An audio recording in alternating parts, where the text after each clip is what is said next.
तो अगर हमारे हमारे रिजॉइंडर को रिकॉर्ड पे नहीं लिया जाएगा, it will be miscarriage of justice, my lord. My lord, he argued Number one everything which a second. lawyer would never have. Now one second. सी बार बार ये बोलना ही नहीं चाहिए, आपको तो कतई नहीं बोलना चाहिए कि मिसकैरेज ऑफ जस्टिस हो जाएगा फॉर दिस रीजन कि आपको आउट ऑफ द वे जाके इस कोर्ट में, जिस वक्त ये कोर्ट रिजर्व कर चुकी थी ऑर्डर, मैंने आपका एक एडिशनल एफिडेविट ऑन रिकॉर्ड लिया जो नॉर्मली किसी भी आम आदमी के लिए नहीं किया जाता। मैंने फिर भी, क्योंकि आप सेल्फ रिप्रेजेंटेड थे, इसलिए मैंने आपका एफिडेविट ऑन रिकॉर्ड लिया।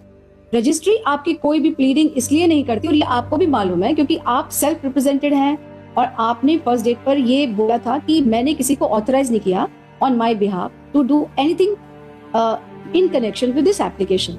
इसलिए आपके बिहाफ पर आप ही को पेश होना पड़ेगा और तो कोई पेश नहीं हो सकता क्योंकि आपने नहीं किया। आप मेरी बात को खत्म होने देंगे, आप पहले वेट करिए।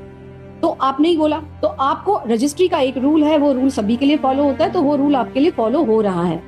आप जो भी प्लीडिंग फाइल करेंगे आपको पहले यहाँ से परमिशन लेनी पड़ेगी जैसे बाकी लोग लेते हैं।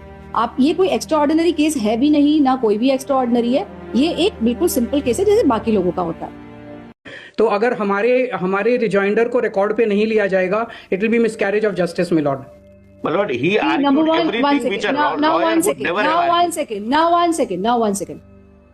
सी बार बार ये बोलना ही नहीं चाहिए, आपको तो कतई नहीं बोलना चाहिए कि मिसकैरेज ऑफ जस्टिस हो जाएगा फॉर दिस रीजन कि आपको आउट ऑफ द वे जाके इस कोर्ट में, जिस वक्त ये कोर्ट रिजर्व कर चुकी थी ऑर्डर, मैंने आपका एक एडिशनल एफिडेविट ऑन रिकॉर्ड लिया जो नॉर्मली किसी भी आम आदमी के लिए नहीं किया जाता। मैंने फिर भी, क्योंकि आप सेल्फ रिप्रेजेंटेड थे, इसलिए मैंने आपका एफिडेविट ऑन रिकॉर्ड लिया। रजिस्ट्री आपकी कोई भी प्लीडिंग इसलिए नहीं करती, और ये आपको भी मालूम है क्योंकि आप सेल्फ रिप्रेजेंटेड हैं और आपने फर्स्ट डेट पर ये बोला था कि मैंने किसी को ऑथराइज नहीं किया on my behalf to do anything in connection with this application. इसलिए आपके बिहाफ पर आप ही को पेश होना पड़ेगा और तो कोई पेश नहीं हो सकता क्योंकि आपने नहीं किया। आप मेरी बात को खत्म होने देंगे, आप पहले वेट करिए। तो आपने ही बोला, तो आपको रजिस्ट्री का एक रूल है, वो रूल सभी के लिए फॉलो होता है, तो वो रूल आपके लिए फॉलो हो रहा है। आप जो भी प्लीडिंग फाइल करेंगे आपको पहले यहाँ से परमिशन लेनी पड़ेगी जैसे बाकी लोग लेते हैं। आप, ये कोई एक्स्ट्रा ऑर्डिनरी केस है भी नहीं, ना कोई भी एक्स्ट्रा ऑर्डिनरी है, ये एक बिल्कुल सिंपल केस है जैसे बाकी लोगों का होता है।